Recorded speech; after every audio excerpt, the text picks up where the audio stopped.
Yo, what's up guys, welcome back another YgoPro duel video. Foolish Burial of Belongings, or with belongings. Well, we all know the new card, the new Foolish Burial that can send any spell of trap from your deck to the grave. So excellent support, indirect support for Monarchs, which is currently a kinda dead deck.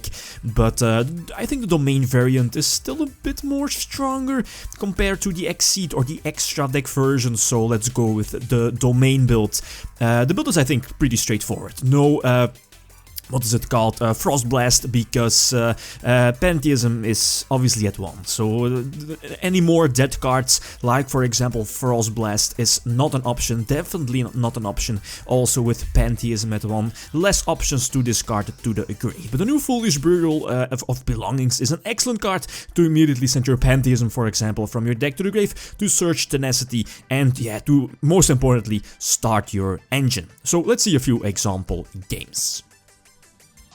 Alright, first duel against ABCs. I think I have two matches ready. I get to start, so immediately use Foolish Burial of Belongings to get Pantheïsm from my deck to the grave to get a search. Well, eventually get a search with Tenacity as well. Immediately get the domain lock active, and this is pretty much a perfect start. All thanks to my Foolish. So definitely a nice addition to the deck. It's probably going to be a secret rare, but hopefully not too expensive. So immediately get the domain lock running. I think we know the hand indeed, thanks to Mega Talos, which is currently at 1 in the deck, but I might bump it up to 2, especially for the domain build, and thanks to Kuras. I think 2 is enough. 1 is a bit too less, and 3 is I think a bit too much. Especially because this is not the extra deck variant. Use Erebus to bounce back his monster, and yeah, because I didn't go for Vanity's Fiend because of the escalation thought process here was to just use the Prime Monarch and eventually use escalation during my opponent's turn to pretty much seal the deal, right? But immediately he reveals the Book of Eclipse, so this is going to be like a very slow game, because I'm going to lose both beat sticks here because of his monsters, and with only Vanity's Fiend on my side of the field, well, this is going to be very slow. Top deck into both domain and another Erebus, but yeah, again, he's under the domain lock, and Vanity's Fiend is still active, so no special summons from both players. Just set a 1 back row, so we can kind of assume his back row is pretty much the Solemn Strike, one of the best traps currently in the game, next to Dimensional Barrier. Run into his Solemn Strike, which was expected, but why not try it, right? But the biggest advantage of this is that I have both Idea and Eidos in my grave, so now with no back row, I can kind of safely, bar of course, like a hand trap, go for Erebus, but I think I just have to go for it, try to go for game. Go for Erebus to get, eventually have the extra tribute summon, use the Grave Erebus, and then go for a second one. Use the effect, again, get back my banished Pantheïsm. Yeah, the reason why I'm playing 3 Idea, I think is pretty obvious. It's getting back the one of banished Stormfort, or get back the one of Pantheïsm is so crucial. But yeah, running 3 Eidos, 3 Idea, I think is a bit too much. Again, you don't want to rely too much on your normal summon. That's also the reason why I still like Red Layer, even in the domain build. I prefer Red Layer over Gofu because of the simple fact you can tribute summon Red Layer and you can't tribute summon Gofu.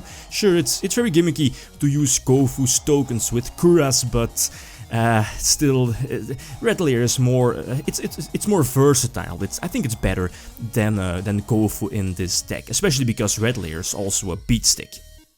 Anyway, go for Kuras, get some more draws, and maybe hope to draw into a Vanity's Fiend, you know, 3 Vanity's Fiend in the main deck, and with escalation that should be deadly against pretty much every top tier deck, but he immediately reveals the Raigeki, so that kind of blows, and here I thought, okay, I think I pretty much lost this game already, and here is where I make a minor, well, a big mistake. Should have used escalation earlier on the effect of Thin Goldfish. You know, prevent my opponent from going for Bahamut Shark into Tree Toad, which is a very strong 2-card. Well, is it the 1-card power play? Bahamut Shark into Tree Toad, going into the new new set format. Bahamut Shark and Tree Toad are going to be very important cards in the new Yeah, or in our new TCG format, especially for heroes or mermaids, for example. But this nice comeback, thanks to both Idea and Eidos, get the 2 tribute summon off, and eventually also get that one of banished Stormfort back again. Very crucial to use your ideas here, or at least maximize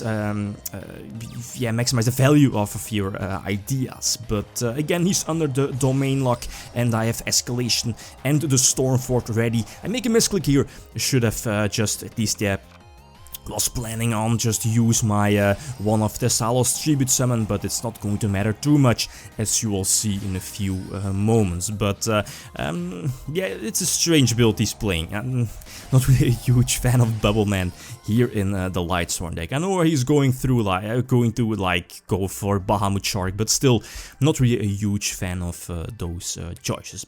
But yeah, this is currently the build. Feel free to leave suggestions. Tomorrow, big announcement for the next project for the channel, so definitely stay tuned for that. Okay, guys, that's it. Thanks for watching, and feel free to leave a comment or a like if you enjoyed the video. Lithium signing out. Peace.